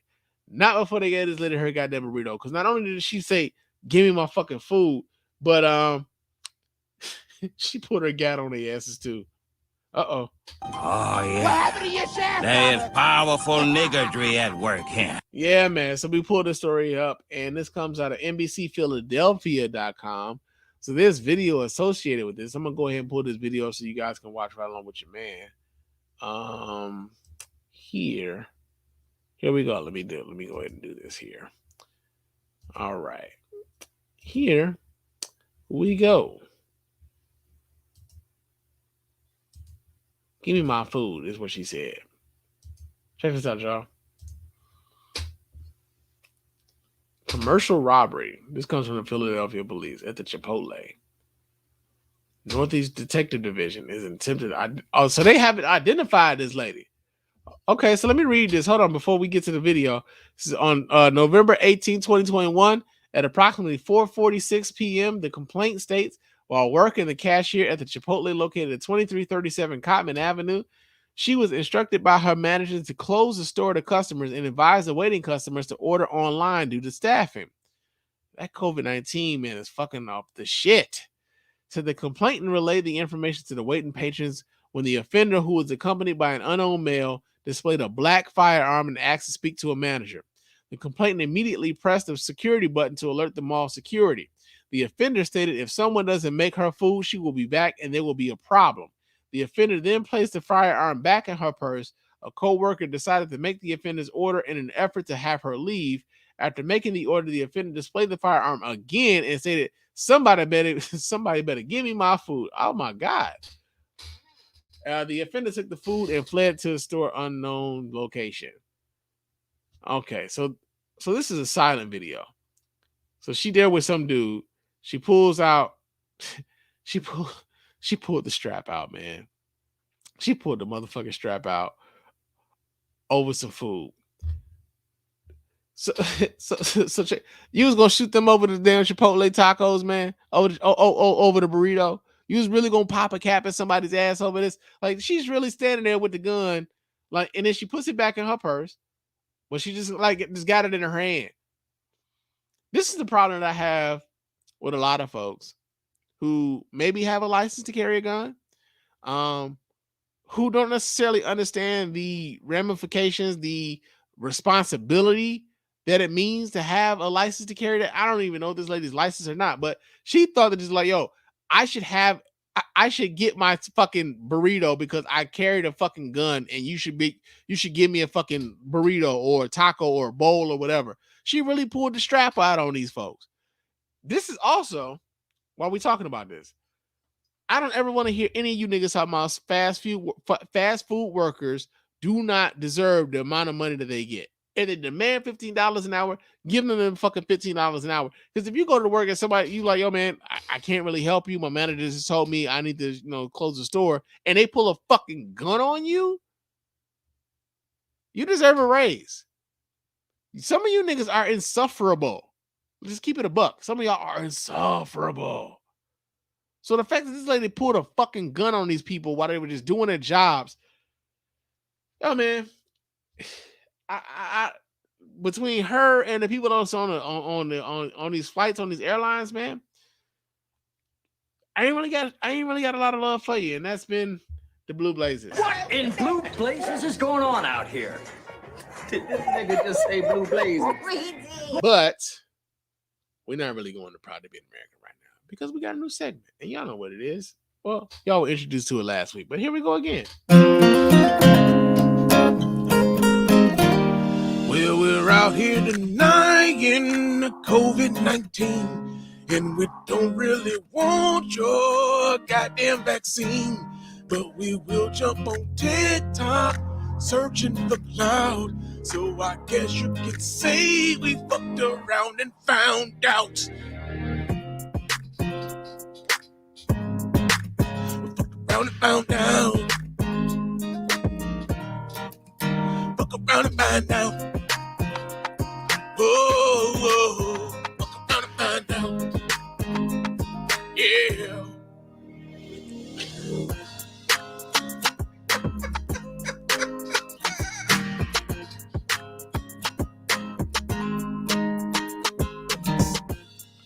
All right. Our first story here, fuck around and find out, has to do with a Texas anti-mask movement leader. And the reason why they didn't fuck around and find out is because they caught the COVID-19 and that COVID-19 killed their asses, man. Got him! Got him! I'm going to tell y'all, man, COVID-19 don't give a fuck what you believe, man. So I don't really get why so many folks are like this kind of tempting fate, you know? But we get the story here. This comes out of the Hill. It says the leader of an anti-mask movement in Texas has died from COVID-19. Caleb Wallace, 30 years old. Yeah, 30 fucking years old, who created the San Angelo Freedom Defenders, a group that held a rally to combat COVID-19 tyranny, passed away after spending more than a month in the hospital, according to a message posted by his wife, Jessica, on a GoFundMe page to raise money to cover his hospital bills. So listen to me. Listen to me. Listen to me. Y'all really paying money to pay for the funeral expenses of somebody who died from some shit that was totally motherfucking preventable. Yes, that sounds like an excellent idea. No, it's not an excellent idea. This is Caleb has peacefully passed on. He will forever live in our hearts and minds, Jessica wrote in a post on Saturday. Wallace checked into the Shannon Medical Center on July 30th after contracting COVID-19, according to the New York Times. Earlier that month, he had put together a rally for people who were frustrated with the COVID-19 mitigation measures that were put in place to contain the current surge in infections. Wallace reportedly started feeling symptoms associated with COVID-19, shortness of breath, high fever, and dry cough on July 26th, which worsened the next day, according to the San Angelo Standard Times. He initially refused to go to the hospital to get tested for the virus, instead opting to take ivermectin. Got him! Got him! An anti-parasite medication used mostly in livestock that the Food and Drug Administration recently urged people not to take to treat COVID-19, along with high doses of vitamin C, zinc, aspirin, and an inhaler. On July 30th, however, a relative took him to the hospital where he remained until his death. On August 27th, Jessica wrote in a GoFundMe post that her husband won't make it much longer, adding that he would be moved to comfort care the next day.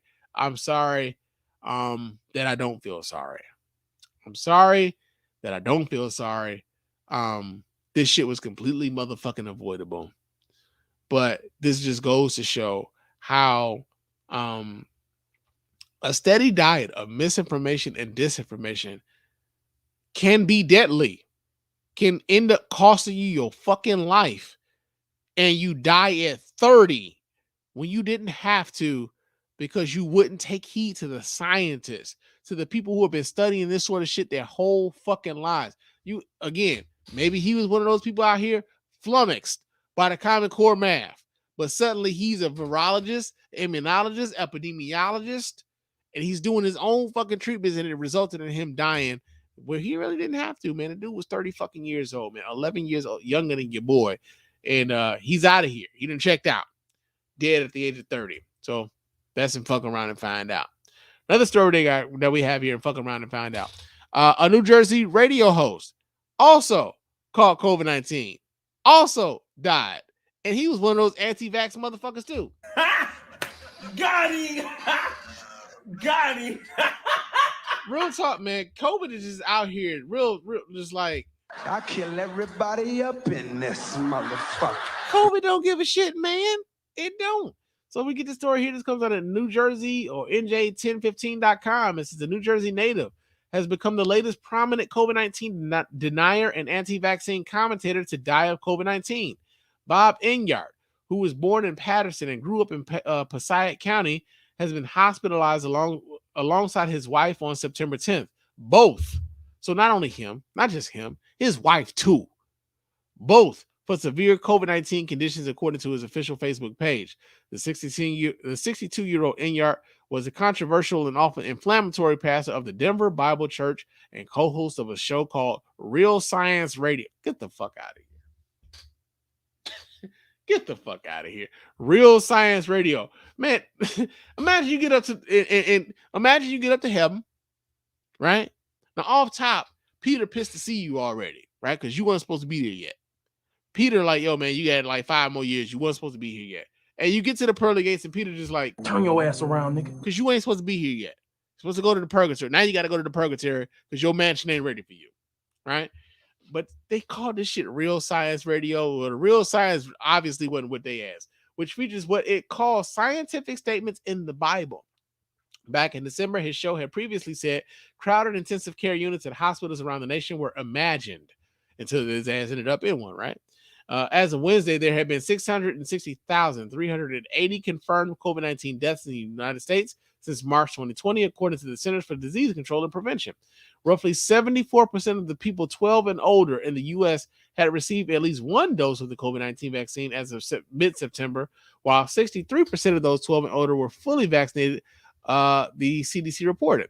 The country's COVID fatalities since late summer have included several other radio hosts or other higher profile anti-vaccine and anti-mask activists.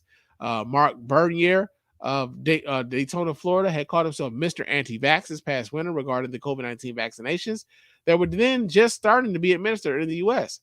In August, Bernier was hospitalized with COVID-19 and died of it 3 weeks later. We talked about that guy last week. But yeah, they get on these radio, they get on the airwaves, they talk all this shit. They obviously they live in their raps, but they live in their raps to the death of themselves. So, yeah, man. What's his dude's name? Bob Enyart fucked around and found out. Now, another person who kind of fucked around and found out, but he fucked around and found out in a different way. That has to be one Andrew Wiggins. Now, for those of you who are not familiar, Andrew Wiggins is an NBA player. He plays for the Golden State Warriors. And he tried to get an exemption from the vaccine. And that exemption was denied. That'll be a monkey's bare-assed uncle. So we get a story here that comes out of ESPN. It says the NBA has denied Andrew Wiggins his request for a vaccination exemption, leaving the Golden State Warriors swingman ineligible to play home games until he meets San Francisco's vaccination requirements. So here's the thing. Andrew Wiggins thought that he could go to his employer and ask for a religious exemption. But it wasn't his employer whose regulation that he was trying to get around. It was the city of San Francisco whose regulation he was trying to get around. Maybe if he'd have went to the city of San Francisco, this might have worked out differently for him. But the thing is, Andrew Wiggins at this point, maybe, and I'm not sure, like I know NBA players tend to have guaranteed contracts, but Andrew Wiggins may not be available for 41 of the team's 82 regular season games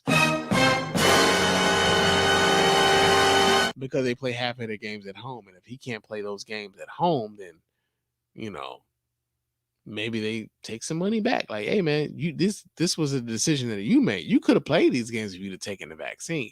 And there are other cities. I believe New York is another city where if you are not vaccinated, then you can't play in their city. So I'm going to continue to read from ESPN. It says the ruling was announced Friday, hours after the New York Knicks had said their entire roster is vaccinated, making all their players eligible to play in their home games.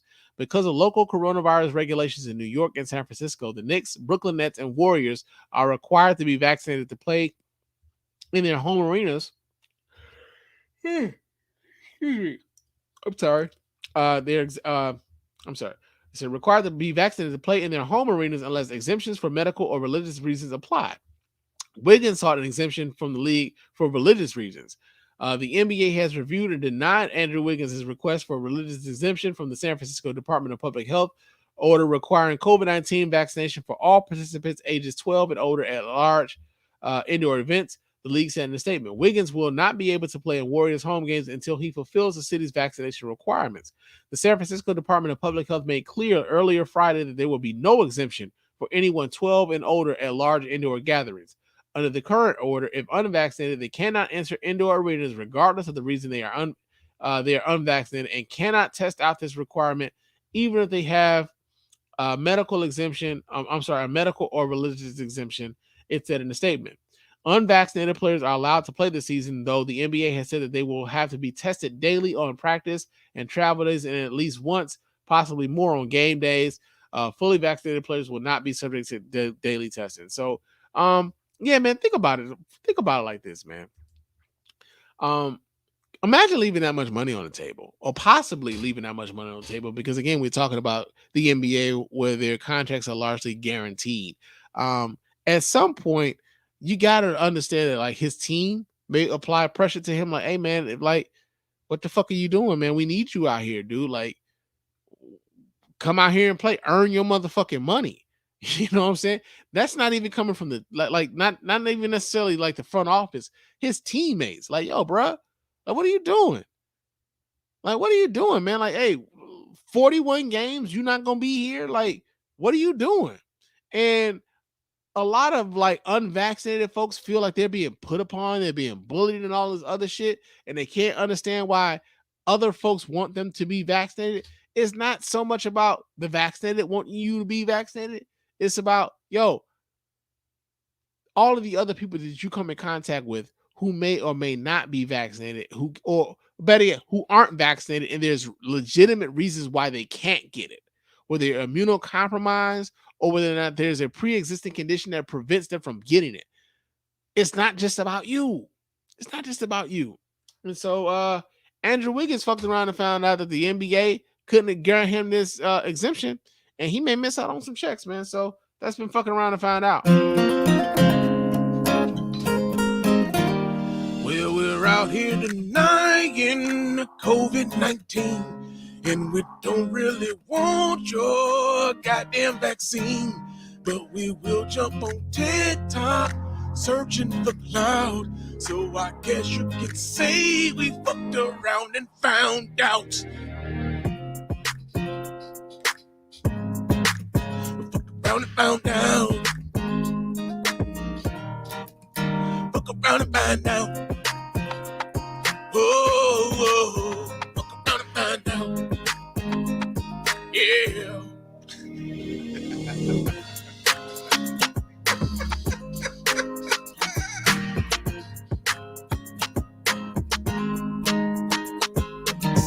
Yeah. Y'all know what time it is. That I'm proud to be an American, where at least I know I'm free. That's enough of that shit. It's proud to be an American time here at the Spann Report podcast, man. The first story here that we have in Proud to be an American has to do with Arizona, man. Arizona's in fucking around. I'm sorry, not fucking around to find out. Proud to be an American. And the reason why Arizona is in Proud to be an American has to do with the fact that, like, yo, since the election, Republicans have been alleging, Donald Trump in particular, have been alleging that Joe Biden did not win the election fair and square, right? That there were millions and millions of ballots that were cast on his behalf that were fraudulent, and that we needed a recount. We needed an audit. So they did an audit in Arizona. Turns out, after they spent millions of dollars to do this audit, and after they gave the ballots to some third-party actor who's already like a conspiracy theorist leaning, the cyber ninjas, turns out that Joe Biden not only won the election, but he won by more votes than they originally thought that he did the first time. We get the story here. This comes out of 12news.com. Let me see. Is there a video associated with this? Where might be video associated with this? Yes, there is. So let me pull this up so you guys can watch right along with your mans. Hold on a second while I do this here. Pull this video so y'all can watch right along with your boy. All right. Here we go. Let's check this out, y'all. First, after 5 months of controversy and delays, the draft of the Arizona Republicans' ballot recount and audit finds that Joe Biden did win Maricopa County in the 2020 presidential election. I'm Mark Curtis. Caribe is on assignment tonight. The draft report actually finds that Biden picked up an additional 360 votes in his win over Donald Trump. Team 12 political insider Bram Resnick has been breaking details in the audit since it first began back in March and joins us now from the Alert Center with a closer look. Bram? Mark, 10 months after the election and millions of dollars later, Joe Biden is still the winner of the 2020 vote in Maricopa County. The Republican-ordered audit failed to deliver on what many Republicans in Arizona and across the country believed, that the election was stolen from Donald Trump.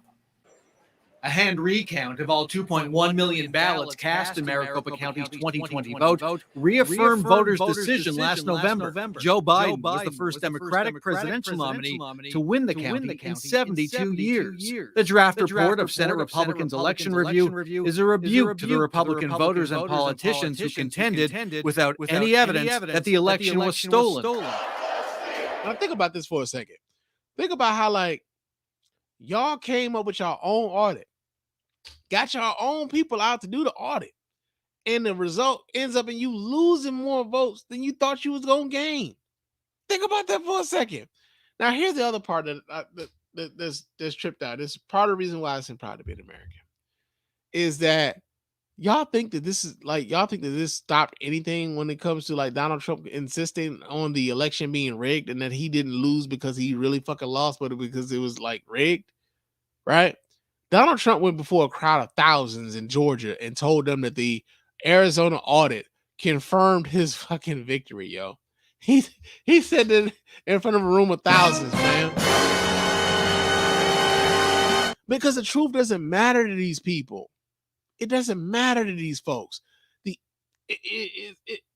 In many ways, like how the truth doesn't matter to R. Kelly supporters. In many ways, like how the truth doesn't matter to anti-vaccine sorts of folks. Like, we've been able to, in these times, like these days and times, we've been able to curate our social media, our news, to whatever makes us fucking feel good, right?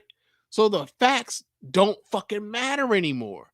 So Donald Trump can go in front of a room of thousands and say, hey, we won this election. Frankly, we didn't win this election. And I'm going to tell you, that audit that we just had in Arizona, it confirmed my shit. Despite the fact that Donald Trump, even with the people that he was promoting, said, yeah, dog,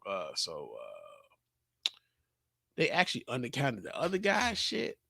And they overcounted your shit, and you lost bigger than you thought you did the first time. They don't care about that. They don't care at all.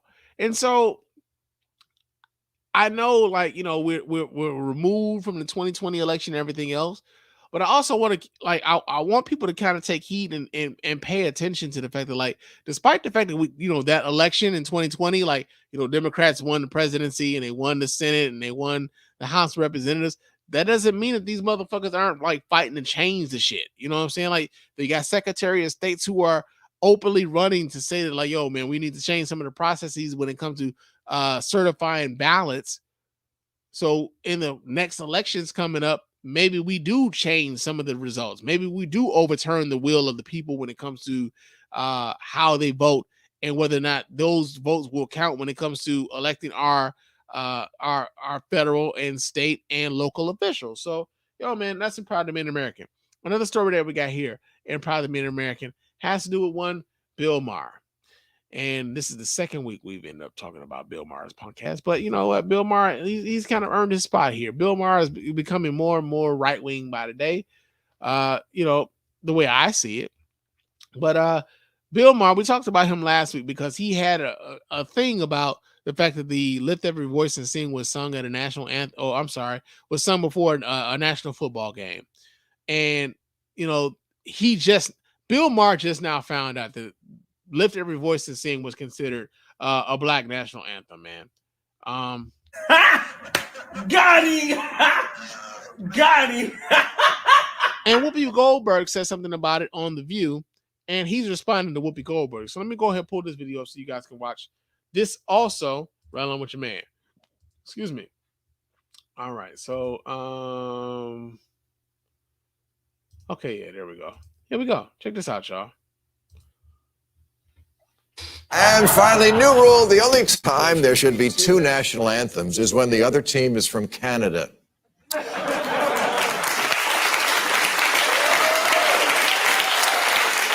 This season, the NFL has added Lift Every... Hold on. Before I go on, keep in mind, ain't no black people. There's no black people on the panel, right? And I think it's very telling that he has these conversations and he has these sorts of monologues when there aren't any black people there to challenge him on the shit that he's saying. Every Voice and Sing, commonly known as the Black National Anthem, to the Star-Spangled Banner before games. And 2 weeks ago, I opined that it was fine to get rid of the old anthem. We just shouldn't have two. Now, if you watch this show for opinions and you want to know what the correct opinion on the anthem is, that's it. No, it's not. That's the correct one. You shouldn't have two. The program The View last week devoted a lot of time to this while somehow avoiding what I actually said. It seemed to be a lot about a need to school me on the Black National Anthem itself. Whoopi Goldberg said we need two anthems because, quote, we're having to re-educate people because nothing ever goes wrong when you start talking about re-education.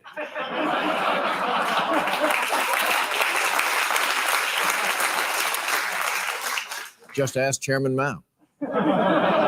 Maybe we can set up some sort of camp.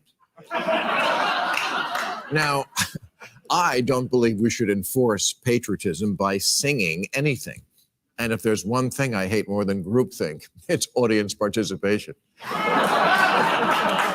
I am what you might call an old school liberal who was brought up with the crazy idea that segregating by race is bad. That's what I was talking about. So here's the part that I think, here's the point that I think Bill Maher is missing sorely. And that has to do with the fact that oftentimes before, like in many of these sporting events, I don't even know, first of all, we don't even know why the national anthem is being sung before a lot of these events, right? Don't really understand why that's a thing, but it's a thing here in America. But secondly, oftentimes America the Beautiful is a song that is sung before games, right? Oftentimes in addition to the Star Spangled Banner. If no one had told Bill Maher that Lift Every Voice and Sing was considered the Black National Anthem, do we get 2 weeks of fucking Bill Maher bitching about there being two national anthems? Right? Do we get that? See, this is the thing that, like, a lot of older white dudes who may have been liberal at one point in time, right? Oftentimes, like, there's a cliche that, like, once you get old, like, you're more liberal in your younger years because, you know, you're more freewheeling, you're more open to things, you're more like, you know, live and let live when you're in your younger years. Then as you get older, you become a little bit more conservative in how you think. And Bill Maher is, you know, a man of like 60, maybe 70 years of age. He's an older guy. He's a white guy. He's been living in America his entire life. Bill Maher may be becoming more conservative in his thinking because, you know, that's kind of how we've allowed folks to just kind of be here in America, right? But also, he's not aware of how this comes across. And when somebody black or somebody of color seeks to educate them rather than actually take heed to the education, his thing is to mock him.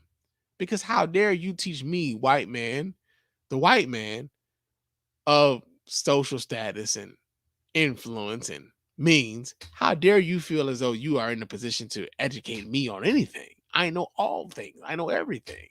I'm Bill Maher. So, again, I don't understand. Like, I'm of the mindset of, had they never told this motherfucker that that Lift Every Voice and Sing was considered the Black National Anthem, I don't know if we get 2 weeks of Bill Maher talking about Lift Every Voice and Sing being sung at the goddamn NFL game. As a matter of fact, I think he's almost damn near going on as long about this as Donald Trump was going on about Colin Kaepernick kneeling during the national anthem. Real talk, but yo, man, y'all know what time it is. That I'm proud to be an American, where at least I know I'm free. All right, that's enough of that shit. But y'all, well, yeah, it's time. It's time. The champ is here. The champ is here. The champ is here. The champ is here. All right. Champ of the Week time here at the Spann Report podcast. And our champ of the week this week here is none other than the jurors at the R. Kelly trial for finally finally doing what the fuck needed to be done.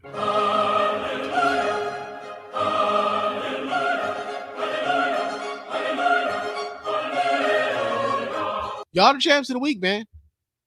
Because y'all basically just like kind of did what everybody thought. Like everybody, I mean, anybody with a brain stem that's functioning and it works and shit.